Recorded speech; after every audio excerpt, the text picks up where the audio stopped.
سلامی دوباره. یه چند ساعتی نبودم، مشغول کارام بودم. از دستش راحت بودم. دوباره اینجا اومدم منو اومدیم مهمونی. اومدیم مهمونی خونه خاله سهیلا.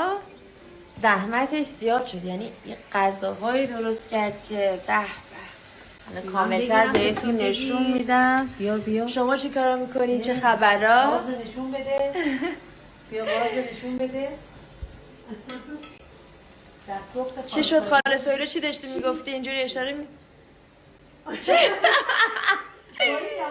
یه چیزی رو داشت یواشکیش.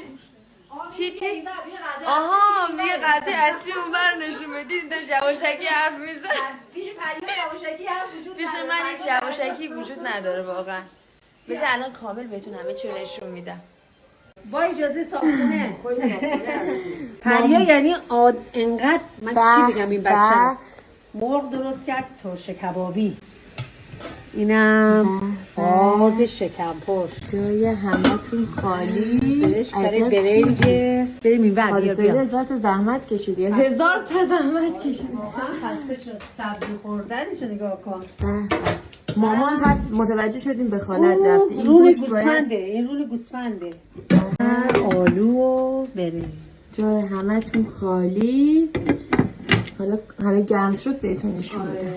خاله ببین اینقدر تو سر ببین در زمین خوردی. یه سر داری زحمت میکشی اینجا که. بیا من چه خبرها؟ بیا خسته شدی. دستم تمیزه. دستم هم الان شستم. آره. خسته نباشی خانم. خواهش میکنم. قربونه.